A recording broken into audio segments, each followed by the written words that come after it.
આ વિડીયોમાં આપણે જોઈશું બેંક ઓફ બરોડાના પૈસા કઈ રીતના આપણે ઉપાડી શકીએ, AUPS ટ્રાન્ઝેક્શન કઈ રીતના કરી શકીએ।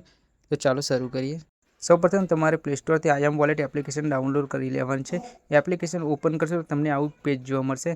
આની અંદર તમને આધાર બેન્કિંગ લખેલું હશે, એની પર તમારે ક્લિક કરી દેવાનું છે। એની પર તમે ક્લિક કરશો એટલે તમને બીજું એક પેજ જોવા મળશે। ઉપર જે લખેલું છે AUPS એની પર તમારે ક્લિક કરી દેવાનું છે। AUPS પર ક્લિક કરશો એટલે તમને બીજું એક પેજ જોવા મળશે। આની અંદર જેટલી પણ ડિટેલ છે એ તમારે ડિટેલ એન્ટર કરી દેવાની છે।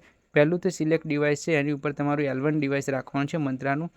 ત્યારબાદ અહીંયા લખેલું છે કસ્ટમર આધાર નંબર, નીચે છે customer mobile number, select bank અને એન્ટર એમાઉન્ટ। એટલે જેટલી પણ લખેલું છે એ બધું તમારે એન્ટર કરી દેવાનું છે। અને આપણી બેંક છે bank of Baroda. Bank of Baroda તમારે બીજા કોઈ એપ્લિકેશનથી ના ઉપડે તો અહીંયાથી બેસ્ટ તમારે પૈસા નીકળી જશે। અહીંયા બેંક ઓફ બરોડા સિલેક્ટ કરી ત્યારબાદ આપણે પહેલાં બેલેન્સ ઇન્ક્વાયરી કરે છે। બેલેન્સ ઇન્ક્વાયરી પર ક્લિક કરશો એટલે નીચે કેપ્ચર ફિંગર એની પર ક્લિક કરશો એટલે આપણે જે પણ કસ્ટમર છે ફિંગરપ્રિન્ટ લઈ લેવાની। ફિંગર પર ક્લિક કરશો એટલે ઓટોમેટિક કેપ્ચર સક્સેસ થઈ જશે।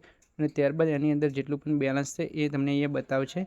હવે તમારે એને વિડ્રોલ કરવા હોય, પૈસા ઉપાડવા હોય તો નીચે કન્ટિન્યુ વિડ્રોલ પર લખેલું છે એની પર તમારે ક્લિક કરી દેવાનું છે।